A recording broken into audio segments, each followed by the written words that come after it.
Ինձ համար ավելի հոգեարազատ է եւ կարծում եմ Հայաստանի համար ավելի արդյունավետ է կիսանախագահական համակարգը։ Ես սա ընդունում եմ։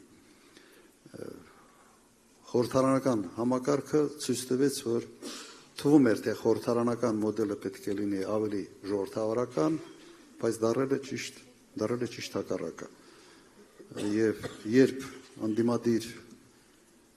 այն ժամանակվա ընդդիմադիրները ասում են սուպեր վարչապետությունը պետք է դեմոնտաժվի, իրենք եկել են եւ ոչ թե դեմոնտաժել են, այլ հակառակը մի բան էլ ավելի ամրացրել են այդ մոդելը։ Բայց սա մի քիչ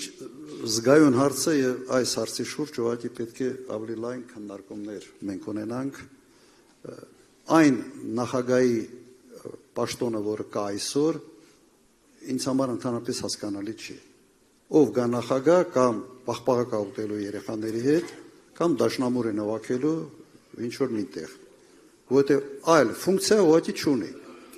Բայց այդ նույն նախագահը ունի մոտ 100 քանի 130 թե 140 հոգի աշխատակազմ, որոնք նստած են լուրջ դեմքերով իբրև ինչ որ բան են անում։ Թե ինչ են անում, չգիտեմ։ Ուղղակի այդ բյուջեին պետք է նախատեսել պաղպաղակի ինչ որ մի քանի ֆուր տարվա ընթացքում, թե ինչքան պետք է ուտի, կամ մի 15 հատ դաշնամուր բերեն, որ առավոտ 9-ից մինչև 10-ը մեկի վրա նվագի, 10-ից մինչև 11-ը մեկ ուրիշի, տարբեր սենյակներում բանը, որ գոնե ինչ որ բանով զբաղվեն։ Դրա համար այո, մոդելի փոփոխություն պետք է, բայց կրկնեմ այդ միտքը, ինքը զգայուն հարց է եւ պետք է ուղղակի ավելի լայն շրջանակներով քննարկել։ Սա նորմալ չի, երբ ասենց մեկ մարդ ունի անսահմանափակ իշխանություն, ուղղակի աննորմալ երևույթ է,